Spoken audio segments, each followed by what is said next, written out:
Bonjour à tous, je suis heureuse de vous retrouver pour une nouvelle vidéo peinture et couture très facile.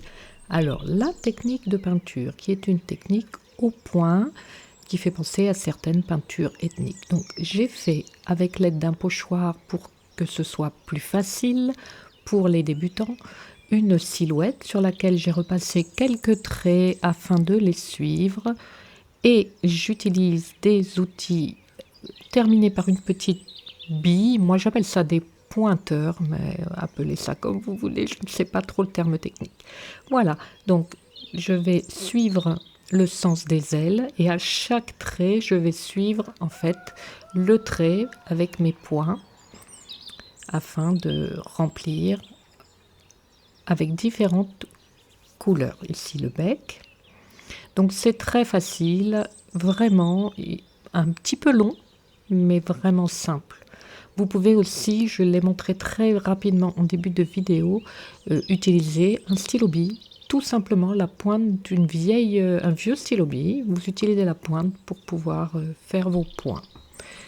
Vous voyez le tissu est marqué de plusieurs traits. En fait, j'ai d'abord plié en deux, mis un coup de fer pour bien marquer, ensuite plié en trois,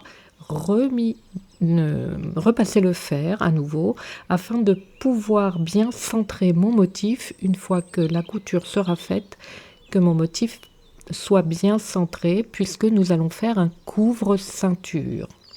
Couvre-ceinture de sécurité pour la voiture, bien entendu. Donc ça peut servir pour les enfants, dans les sièges auto ou bien tout simplement sur les ceintures de la voiture. Voilà, donc je continue la peinture. Vous voyez, l'œil est un peu plus gros. En fait, c'était une bille un peu plus grosse. Alors après, vous pouvez tout à fait le faire avec la même pointe et étaler en tournant votre peinture. Vous obtiendrez un rond tout aussi joli. Donc, je vous laisse observer de façon à bien voir. On recharge systématiquement la bille car elle se décharge vite. Alors nous passons à la partie couture, c'est extrêmement simple, je vous donne les dimensions en description.